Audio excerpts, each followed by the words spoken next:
Hello freaks. तहे दिल से आप लोग का दोबारा से स्वागत है मेरे यूट्यूब चैनल पर। अब वीडियो स्टार्ट कर ही लेते हो भाई तो पूरी ही देख लिया करो।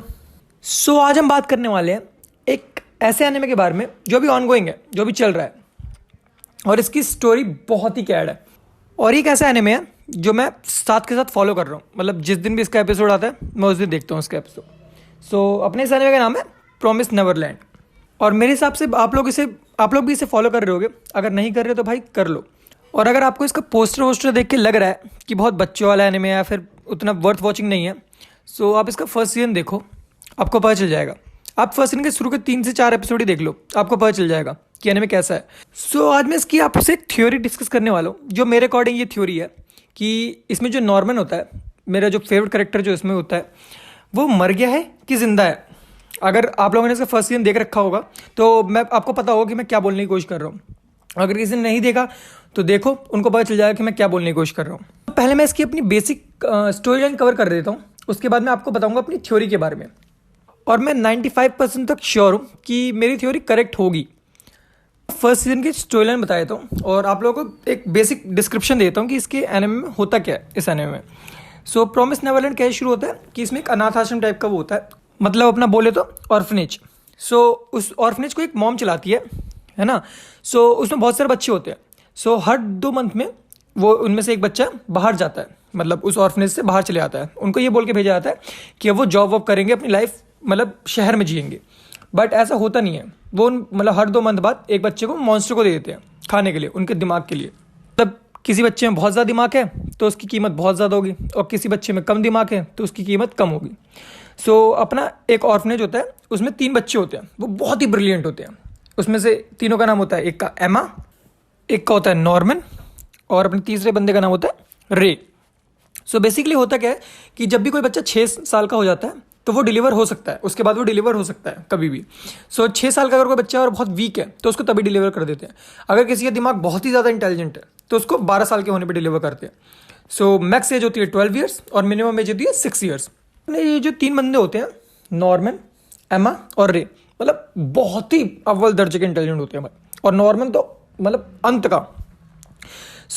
इन तीनों को पता चल जाता है कि यहाँ पे होता क्या है अनाथ आश्रम में, मतलब ऑर्फनेज में होता क्या है कि बच्चों को शिप करते हैं और वहाँ पे जाके मॉन्स्टर उन्हें खा लेते हैं। ये लोग प्लान बनाते हैं कि यहाँ से भागने का।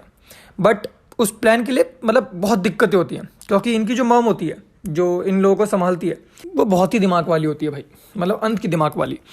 ये लोग प्लान बनाते हैं। उस प्लान में ये होता क्या है कि अपना जो नॉर्मन है, वो उस प्लान को सक्सेसफुल करने के लिए अपना नॉर्मन मर जाता है, मतलब वो डीमंस के पास चले जाता है, मॉन्स्टर से खा लेते हैं, ऐसा दिखाया गया इसमें। बट अब मेरी थ्योरी यहाँ से शुरू होती है कि क्या मरा है नॉर्मन अपना, कि वो अभी भी जिंदा है, क्योंकि इसको प्रॉपर डेथ नहीं दिखाई गई है उसकी। मेरे हिसाब से तो वो जिंदा है। अब मैं बताता हूँ ऐसा क्यों। क्योंकि हमें ऐसा पता है, दिखाया गया है इसमें फर्स्ट सीजन में, कि मॉम का कॉन्सेप्ट तो क्लियर हो गया कि बच्चे मॉम संभालती है इन बच्चों को, ऑर्फनेज के बच्चों को, जैसे इसाबेला संभालती थी अपनी। अब ये फादर कॉन्सेप्ट क्लियर नहीं हुआ। और जैसे आप लोगों को पता है कि इनको दिमाग वाले बच्चे चाहिए होंगे जो बहुत ज़्यादा इंटेलिजेंट हो। अपने नॉर्मन आपको पता है कि बहुत ज़्यादा इंटेलिजेंट था। मे बी ये पॉसिबल है कि वो नॉर्मन को एज उनका फादर यूज़ करे, मीन्स उन मतलब बच्चों को बॉर्न करने के लिए। मतलब जैसे मॉम का कॉन्सेप्ट था वैसे कोई फादर का कॉन्सेप्ट होगा जो हमें सीजन फर्स्ट में दिखाया नहीं गया। मे बी नॉर्मन को वो लोगों ने इसलिए रख लिया क्योंकि वो बहुत इंटेलिजेंट था, मतलब जेन्युइनली वो बहुत इंटेलिजेंट था भाई, है ना। उसको उन्होंने रख लिया ताकि वो और चिल्ड्रन उससे बॉर्न कर सके। और अगर नॉर्मन से वो चिल्ड्रन बॉर्न होंगे तो वो बंदे इंटेलिजेंट भी बहुत ज़्यादा होंगे। ये कॉन्सेप्ट हो सकता है। और ये लगा क्यों कि ये हो सकता है। जैसा आप लोगों को पता है कि सीजन 1 में दिखाया था कि अपनी इसाबेला जो मॉम होती है उस पूरे सेंटर की, वो पूछती है अपनी एमा से कि तुम में बहुत ज़्यादा टैलेंट है तो तुम एक दिन मॉम बन सकती हो, मतलब तुम मरोगी नहीं, तुम इतने इंटेलिजेंट हो कि तुम लोगों को ये एज ए मॉम यूज़ कर सकते हैं और तुम जियोगी लाइफ अपनी। तब वो मना कर देती है एमा। मे बी उनका यही केस उस नॉर्मन के साथ रहा हो। नॉर्मन को वो इसलिए लेके गए हो, और नॉर्मन की प्रॉपर डेथ दिखाई नहीं गई जैसे आप लोगों ने एनिमे में देखा है। मे बी ये हो सकता है। और मे बी उसकी सीजन 2 में एंट्री हो जाए। मैं चाहता हूँ भाई वो ना मरा हो बेसिकली, क्योंकि मुझे बहुत पसंद था भाई वो करेक्टर, बहुत ही कैड करेक्टर लगा था मुझे। मतलब उस बंदे ने अपना बलिदान दे दिया भाई अपने पूरे उसको बचाने के लिए, मतलब भाइयों को। वैसे एनिमे बहुत ही कैड चल रहा है।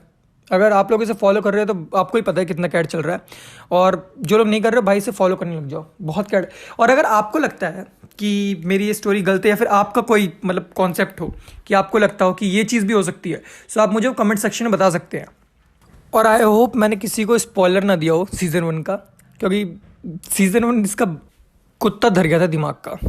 इसका सीज़न मतलब लिटरली डेथ नोट से कंपेयर नहीं कर सकते, लेकिन उतना ही कुछ दिमाग इसमें भी यूज़ हुआ है सीज़न 1 में इसके। सो आई होप आप लोगों को ये वीडियो पसंद आई होगी, और मेरी थ्योरी भी। अगर आप लोगों की कोई थ्योरी है तो जैसे मैं बोल चुका हूँ कि आप कमेंट सेक्शन में बता सकते हैं।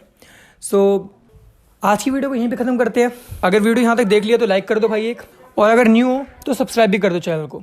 सो भैया आज के लिए इतना ही, मिलते हैं आपसे अगली वीडियो में, तब तक ले बाय बाय।